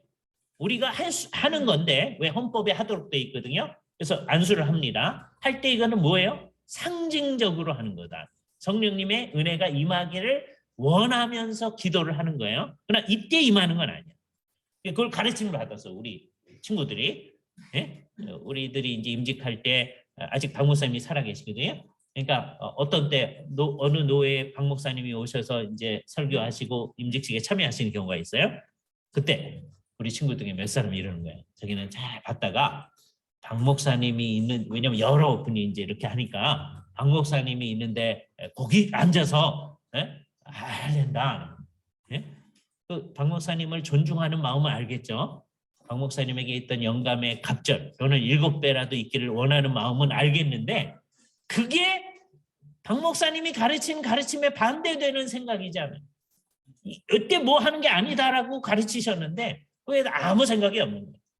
그래서 정말 이게 한국교회 안에 놀랍게 지속적으로 있습니다. 그래서 이걸 자꾸 안수식이라고 해요. 안수식. 안수식이라는 말을 안 쓰는 게 좋아요. 뭐라고 쓰는 게 좋아요? 임직식. 요때 안수를 해야 돼요. 왜? 헌법이 하도록 돼 있으니까. 그러나 그때 성령님의 은사가 임하는 게 아니다.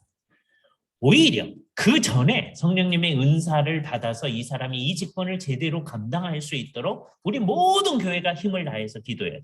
그죠? 요 일에 대해서 이제 마지막 한 가지 보면은 뭐냐면 이걸 이제 교회에서 할 때 교회가 어떻게 하고 싶은 그 유혹이 드느냐 하면요. 이걸 좀 잔치로 만들고 싶은 유혹이 들어요. 멋있는 잔치가 되게끔 하고 싶은 유혹이 들어요. 그죠? 그런데 한만 생각해도 이거를 잔치로 만들지 말아야 돼요. 잔치로 만들면 안 돼요. 예? 왜냐하면 잔치로 만들면 이게 자꾸 돈이 들어가요. 돈이 많이 들어가요. 예?